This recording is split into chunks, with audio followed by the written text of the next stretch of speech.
Benji Cole, son of Al Cole from CBS Radio and host of People of Distinction, the talk that gives an in-depth view of some of the most dynamic, intelligent, and successful people on the planet. Run to our website, peopleofdistinction.org for more info, or you can always email me directly at benji@alcoleenterprises.com. And on the line with us today, we have Daisy Moret. We'll be discussing her wonderful book, Euthanasia Rebutted, No Right to Life in Australia. Available for purchase through Amazon as well as barnesandnoble.com. But guys, listen, Daisy was brought to our network, People of Distinction, today by some of the best publishers in the business. You are Link Print and Media Publishing. So if you have a book that you'd like moved, make sure you're giving yourself the best gift you can possibly give, and you contact You Are Link. You can find out more information on them at youarelinkpublishing.com. Daisy, first and foremost, welcome to People of Distinction, and thank you so much for being a guest with us today. How are you? Oh, really good, thank you. Wonderful. Wonderful. Well, listen, it's truly an honor having you be a guest here, and we know we have so much information to cover, Daisy, so the words of wisdom we're going to be able to pick up from you is truly second to none. Now, I know we have so much to cover, so before we go into the book, let's hold off slightly, Daisy. Start by telling our listening audience a little bit more about yourself and your background, please. I went back to school after my children were born because I was quite highly educated, because I wanted to find out why the government had treated me so badly when I was quite young. So I have done that. I've also studied in metaphysical organisations for about 10 years, although I don't do now. So I'm actually able to write this book from the metaphysical perspective, because logic and secularism doesn't explain why euthanasia is really dangerous, to the world. And also, I've got a wide understanding of the world because of, I'm interested in these things. And the thing is that euthanasia was once illegal in every country in the world, and that is because it destroys civilization. So because of that, and because I use the metaphysical perspective, and the reason I use that is because religion is only got belief. It doesn't explain why it is that euthanasia, that's assisted suicide or even suicide, is very dangerous.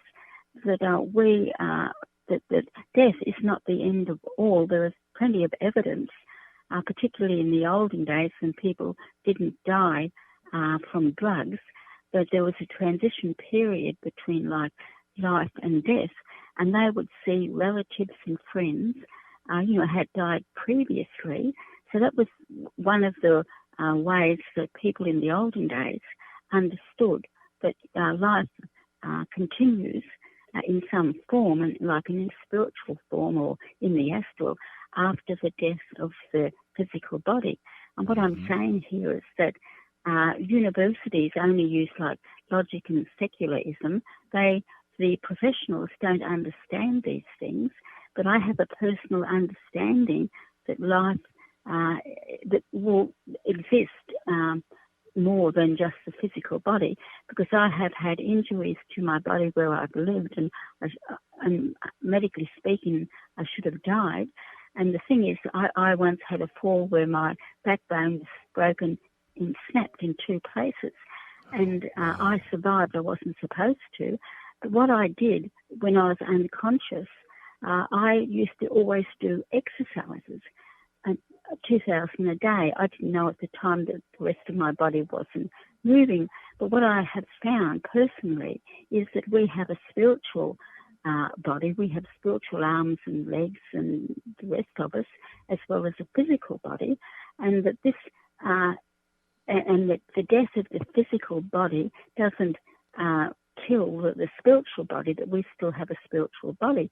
So in the olden days, people who weren't brainwashed with education like we are now, so they didn't doubt anything. And when they saw ghosts, a ghost was always like in a haunted house where someone had been murdered or committed suicide. So the people in the olden days had a greater understanding that we even after the death of the physical body, that there is still some existence. But we also know that through telepathy, through astral projection. I can do astral projection. So I know that there is more to life than what the lecturers at university, it's more to life than what professionals and academics know. And the point is, and my argument is, that in a democracy, the people have a right to tell Parliament what to do. But the problem in Victoria, where I am now, that's in Australia, is that when they brought these euthanasia laws, when they were endorsed in legislation, that the members of Parliament only considered what the professionals told them. There has not been any public debate on euthanasia, so this has been forced on the people.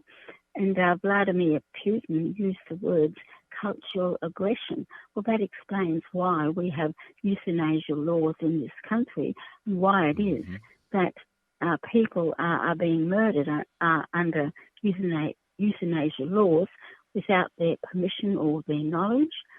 And so I wrote this manuscript. I investigated it in 2018. I wrote a manuscript. And then what happened to me in 2020 was that, so I'm at my son's place. I had a problem with him. So I tried to go home to my house in South Australia, and we had all these lockdown laws. And so I ended up in a mental hospital because I tried to go home.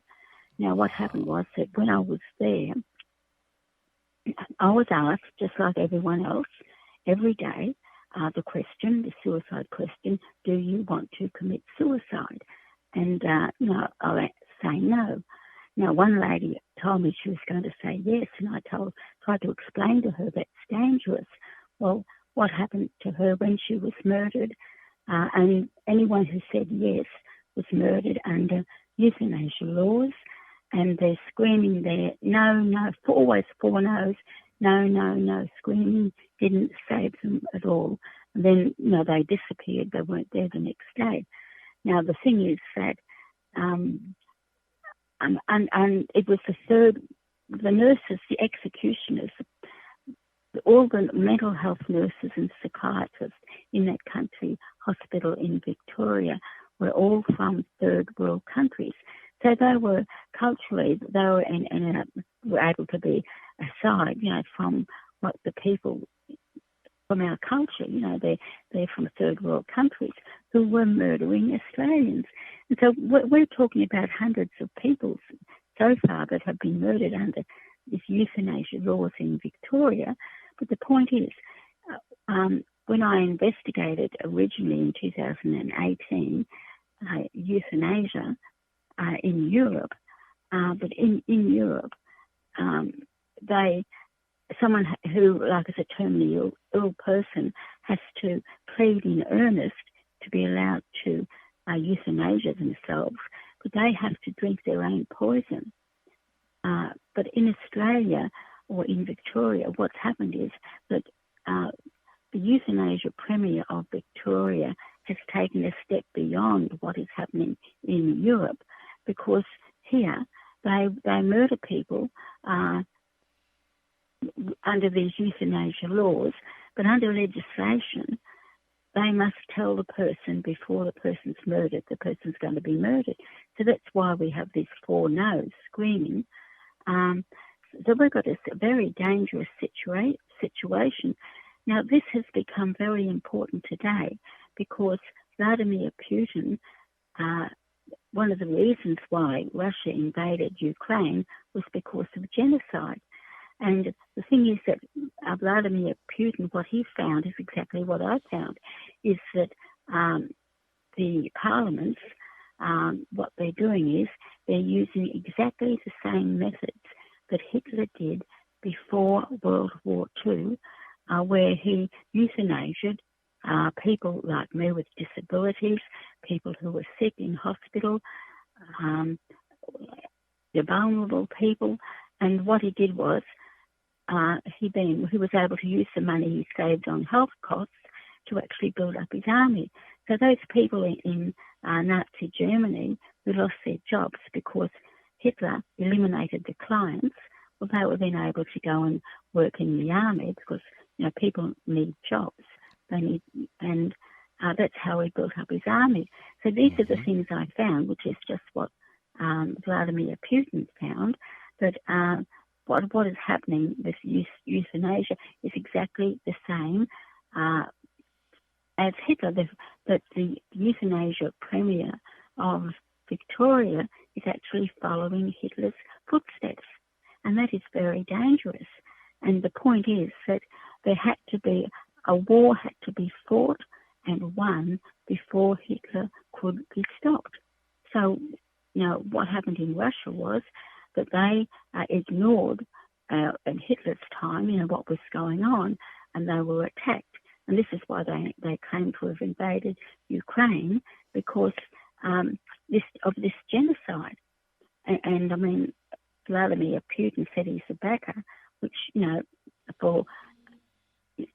in relation to this genocide, I mean, the point is that if I had not written letters to all members of Parliament in 2017 about the euthanasia bill on the table in Parliament, I would be dead.